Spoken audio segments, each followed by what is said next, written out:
আর্জেন্টিনার বিপক্ষে ৮৪ মিনিট পর্যন্ত ১-০ গোলে এগিয়ে থেকেও শেষ পর্যন্ত ২-১ গোলে হেরে বিশ্বকাপের সেমিফাইনাল থেকে বিদায় নিয়েছে ইংল্যান্ড। টানা তৃতীয় ম্যাচে অবিশ্বাস্য কামব্যাক করে ফাইনালে উঠেছে লিওনেল স্কালোনির আর্জেন্টিনা।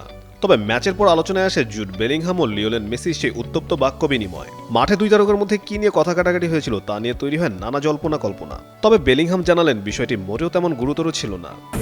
আমাদের উঠে দাঁড়াতে হবে, স্পিড সকল অন্যায়ের বিরুদ্ধে রুখে দাঁড়ানোর এনার্জি পার্টনার। স্প্যানিশ এক সংবাদ মাধ্যমকে তিনি বলেন, আমরা আসলে একটি ফাউল নিয়ে আলোচনা করছিলাম, এর বাইরে বিশেষ কিছুই নয়। আমি নিশ্চিত সবাই এটাকে বড় করে দেখানোর চেষ্টা করবে, কিন্তু সেখানে তেমন কিছুই ঘটেনি। ঘটনার বর্ণনা দিতে গিয়ে বেলিংহাম জানান মেসি তার উপর হওয়া একটি ফাউলের কথা বলছিলেন। জবাবে তিনি মজা করে বলেন, তুমি তো এই ধাক্কা সামলানোর মতো যথেষ্ট শক্তিশালী। ব্যাস, কথাবার্তা এতটুকুই দাবি বেলিংহামের। তবে মাঠের উত্তেজনা পেরিয়ে মেসির প্রতি নিজের শ্রদ্ধা জানাতে ভুলেননি ইংলিশেই তারকা। বেলিংহাম বলেন, আমি পরাজিত দলে আছি, যা খুবই কষ্টের।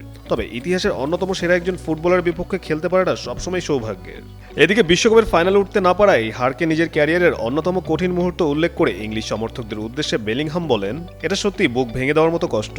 আমি সেই ইংল্যান্ড দলের অংশ হতে চেয়েছিলাম যারা শেষ পর্যন্ত ট্রফিটা দেশে ফিরিয়ে আনবে।